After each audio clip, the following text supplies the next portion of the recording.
ଭାରତର ଗଣତନ୍ତ୍ର ଦିବସ ଏହା ପଛରେ ଯେଉଁ କାହାଣୀ ଅଛି ଚାଲନ୍ତୁ ଆଜି ସେଟାକୁ ଟିକେ ଭଲ ଭାବରେ ବୁଝିବା।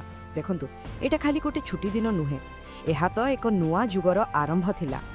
ଗୋଟେ ଏମିତି ଦିନ ଯାହା ଆମ ଦେଶର ଭାଗ୍ୟକୁ ସବୁଦିନ ପାଇଁ ବଦଳେଇ ଦେଇଥିଲା। ହଁ, ପ୍ରତିବର୍ଷ ଆସେ ଜାନୁଆରୀ 26 ତାରିଖ, ଆଉ ଆମେ ସମସ୍ତେ ମନେ ପକାଉ ସେହି ଐତିହାସିକ ଦିନକୁ। ଗୋଟେ ଏମିତି ଦିନ ଯାହା ଭାରତର ଇତିହାସର ମୋଡ଼କୁ ସବୁଦିନ ପାଇଁ ବଦଳାଇ ଦେଇଥିଲା। କିନ୍ତୁ ଜାଣିଛନ୍ତି, ଏହି ପାଳନ କେବଳ ଗୋଟେ ତାରିଖ ପାଇଁ ନୁହେଁ, ନା, ଏହା ତ ଏକ ବିଚାରର ଉତ୍ସବ, ଏକ ପ୍ରତିଜ୍ଞାର କଥା। ଆଉ ସେ ବିଚାର କ'ଣ? ସେ ବିଚାର ହେଉଛି ନ୍ୟାୟର, ସ୍ୱାଧୀନତାର, ସମାନତାର ଆଉ ଭ୍ରାତୃତ୍ୱର। ଏହି ଚାରୋଟି ମୂଲ୍ୟବୋଧ ହିଁ ତ ଆମ ସମ୍ବିଧାନର ଆତ୍ମା, ଆଉ ଏହି ଦିନରେ ଆମେ ସେଇଟାକୁ ହିଁ ଗର୍ବର ସହିତ ସମ୍ମାନ ଜଣାଉ। ତେବେ ଚାଲନ୍ତୁ ଏହି ଦିନର ଅସଲ ଅର୍ଥ ଭିତରକୁ ଯିବା ଆଉ ବୁଝିବା କାହିଁକି ଏହା ଖାଲି ଗୋଟେ ସାଧାରଣ ଛୁଟି ଦିନ ନୁହେଁ, ବରଂ ତାଠୁ ବହୁତ ବେଶୀ କିଛି। ଗଣତନ୍ତ୍ର ଦିବସ ମାନେ ସେହି ଐତିହାସିକ ଦିନ ଯେଉଁଦିନ ଅର୍ଥାତ୍ ଜାନୁଆରୀ 26, 1950ରେ ଆମ ଦେଶର ସମ୍ବିଧାନ ଲାଗୁ ହେଲା, ଆଉ ସେହି ଦିନରୁ ହିଁ ଭାରତ ପ୍ରକୃତରେ ଏକ ସାର୍ବଭୌମ ଗଣତାନ୍ତ୍ରିକ ରାଷ୍ଟ୍ର ହେଲା। ଆଚ୍ଛା, ଏଠି ଗୋଟେ କଥା ବୁଝିବା ଦରକାର, ସ୍ୱାଧୀନତା ଦିବସ ଆଉ ଗଣତନ୍ତ୍ର ଦିବସ ଭିତରେ ଫରକ କ'ଣ? ଦେଖନ୍ତୁ, ଅଗଷ୍ଟ 15ରେ ଆମେ ବ୍ରିଟିଶ ଶାସନରୁ ମୁକ୍ତି ପାଇଲେ ସତ, କିନ୍ତୁ ଜାନୁଆରୀ 26 ଆମକୁ ନିଜ ଭାଗ୍ୟ ନିଜେ ଲେଖିବାର ଶକ୍ତି ଦେଲା। ମାନେ ଆମେ ଆମ ନିଜ ଆଇନ, ନିଜ ନିୟମରେ ଚାଲିବାର ଅଧିକାର ପାଇଲେ। ତେବେ ଚାଲନ୍ତୁ ସେହି ରୋମାଞ୍ଚକର ଯାତ୍ରାକୁ ଟିକେ ଦେଖିବା, ଯେତେବେଳେ ଗୋଟେ ନୂଆ ଦେଶ ନିଜ ଭବିଷ୍ୟତ ନିଜେ ଲେଖିବା ପାଇଁ ବାହାରିଥିଲା।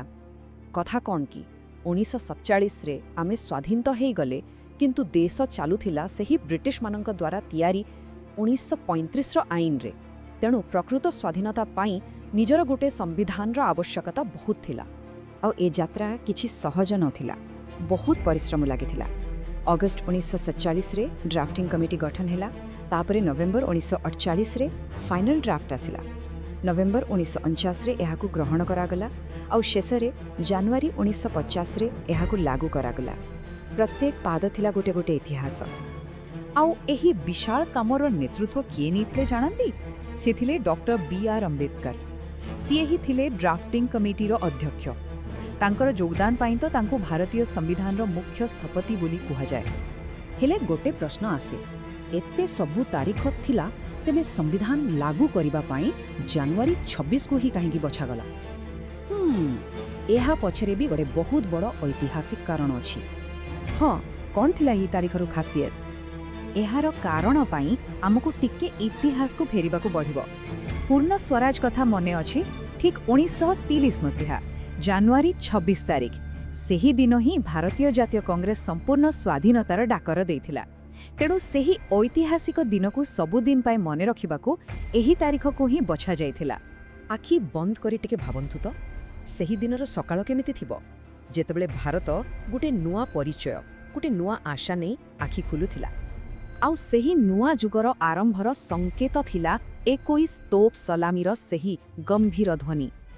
ସେହି 26 ଜାନୁଆରୀ 1950ର ସୁନେଲି ସକାଳ, ଭାରତର ପ୍ରଥମ ରାଷ୍ଟ୍ରପତି ଡକ୍ଟର ରାଜେନ୍ଦ୍ର ପ୍ରସାଦ ଜାତୀୟ ପତାକା ଉତ୍ତୋଳନ କଲେ, ଆଉ ସେହି ପତାକା ସହିତ ଉପରକୁ ଉଠୁଥିଲା କୋଟି କୋଟି ଭାରତୀୟଙ୍କର ଆଶା ଓ ସ୍ୱପ୍ନ। ବାସ୍ ସେହି ମୁହୂର୍ତ୍ତରୁ ହିଁ ଭାରତ ଏକ ସାର୍ବଭୌମ ଗଣତାନ୍ତ୍ରିକ ଗଣରାଜ୍ୟ ହୋଇଗଲା।